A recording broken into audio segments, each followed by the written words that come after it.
everyone. Welcome to another Underrated Film Saturday. I'm sorry that this film had to unfortunately be delayed. I was pretty busy over the weekend and I've sort of been playing catch up, and I've had a book that I wanted to get done and I still need to read the whole thing. It's just been taking forever because it is so long, but I should be caught up by the end of Thursday. So without further ado, let me talk about what I wanted to address for this Underrated Film Saturday, and that has to do with the recent film Pawn Sacrifice. Now, if you're a person who loves chess, or even likes chess for that matter, I think you can definitely have an appeal for this particular film, because the primary focus of this film is chess. um, and the story behind it is actually quite interesting. And again, it's not to say that the person in this film is any somewhat a hero or any way, shape, or form. I think it's just more supposed to be this kind of down to earth kind of understanding of a guy who knew how to play chess really well. And that guy is Bobby Fischer. And basically, the film goes throughout his sort of life, at least from when he was a kid on to when he became famous for chess.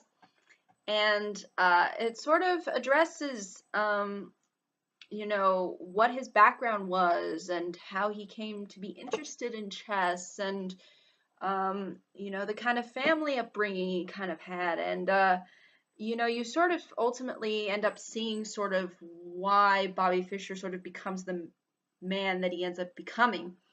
And it's quite interesting in that respect. I think more so than the whole chess aspect. But basically, Bobby Fischer sort of grew up in a time of the Cold War where we were sort of competing with Russia, and competing with Russia in a variety of different ways more so than what we usually think. We usually think that we competed with Russia over sort of political ideology and over space, really. Those are the two dominant things that people oftentimes remember. But we were trying to outdo Russia in everything, it seemed like. We wanted to prove we were the best way, and we had the best ideas and whatnot, and in doing so, the best and smartest people. And chess was sort of, chess is supposed to be like a very technical kind of game. It's supposed to be, you have to kind of be really sharp for chess. And that's kind of the way in which this film approaches the whole aspect of chess during that time. It was sort of about this sort of rivalry that existed. And what's quite fascinating about Bobby Fish's character, who is played by Tobey Maguire, and surprisingly, Tobey Maguire does a really good job. I mean, for all of the Tobey Maguire films that I've seen, where he usually does not too well of an acting job, he nails this Bobby Fischer character, I think, really well. Because he sort of plays into who Bobby Fischer, I think, or at least sort of was, or at least resembles to be, because apparently Bobby Fischer had these kinds of wild theories about things. He was super paranoid, as you will see within the film. And he is also very untrusting of the Russians, and I think in particular of their sort of ideological perspective as well, and you'll see how sort of his mom, who is sort of leaning more towards the kind of Russian political ideology, how sort of her leaning that way really influences him to sort of kind of be against that mentality, and how he fears at one point that the Russians are tapping his phones and stuff. He kind of goes into the deep end, but you ultimately sort of see why he goes there, because he was sort of surrounded in that kind of um, environment that he was sort of ultimately against. And you sort of even see too how at one point he thinks the Russians are cheating, and all of this other stuff.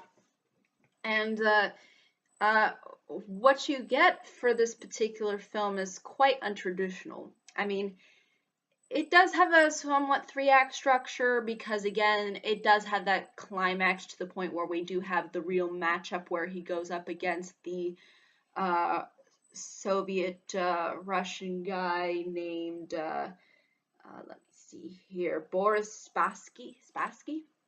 Um, and you'll see if Bobby Fischer comes out on top or not in that ultimate showdown, as far as chess is concerned.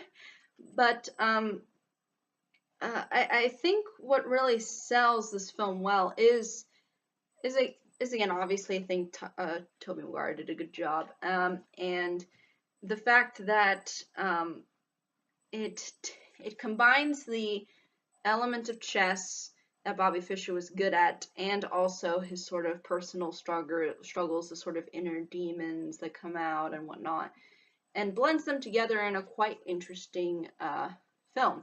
Now, the reason why I think this film got a little bit overlooked could have been some, unfortunately, I don't mean to say that Tobey Maguire can't act well. It's just that he's not been in the spotlight at all too much anymore. He's not an actor that you kind of really remember playing, this kind of a character like Bobby Fischer. So you kind of go, I don't know if this could really work. And I think that was probably some people's suspicions, was Tobey Maguire's ability to pull off a performance. Also, another thing that I think deterred people from seeing this film is the fact that it is about chess. Chess is considered probably one of the most boring games alive, unfortunately, by I think a lot of people. And people think, oh, chess? Oh, man, is that going to be boring? Now, again, the chess element is there, and at times it gets a little bit goofy because, you don't really know what's really going on, because again, it's been years since I've played chess, so even I have trouble like understanding, okay, what kind of moves are they doing, even like they don't even really show you the movements and all that. Even though they do show you at some point Bobby's mind kind of thinking about certain maneuvers and whatnot, you don't really get a true understanding of the game, which I think was ultimately fine, because I think people who are invested in chess will go look up how to play chess, and those who are not interested in chess aren't going to go look up how to play chess. So, uh, so again, I think I can understand why people wouldn't want to see this film because of the chess angle, because people don't find it as exciting or as entertaining. And I can understand that. But what sells, I think, this film really well is the sort of personal angle that this film approaches itself with, in that we see sort of Bobby Fischer's life. We don't just see the chess. We see a person, we see ideas and thoughts that he has, and how he sort of comes to those thoughts and ideas, and how determined he is to win. He is very he's kind of like one of these cutthroat chess players. And not only that, but he's also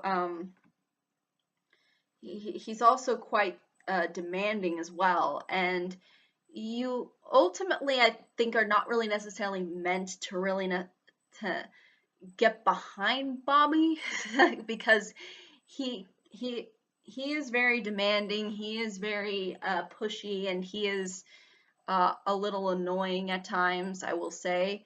But I think he was sort of intended to be that way. I don't think I think that despite his shortcomings and obviously his annoyances, and ultimately I don't really come out really caring for Bobby Fischer too much as a character, I sort of understand where his mentality and his background and all that, how he came to the way that he sort of ultimately ended up being, I would say. And I think that's really what brings the film around so well, is seeing this sort of person who's just very, has these very kinds of strange and bizarre ideas, but he just has this huge talent of being able to play chess really well. But I think that's really all I can say though about this film. I understand if it's definitely not for everyone. I understand that again, Bobby Fischer's character is not the most likable character in the world, but at the same time, I think he is quite he's still an interesting one. And he's sort of entertaining to watch by how strange and bizarre he is at times. And I think that's what ultimately ends up bringing the film actually around quite well. More so than just the chess. But yeah, I think that's really ultimately all I can say though about this particular film. But if there are any questions, comments, concerns, I'd be more than happy to answer them. Thank you so much for watching. I hope you all have a pleasant day, week, month, and year, and I hope to see you all in the next video. Take care. Bye-bye.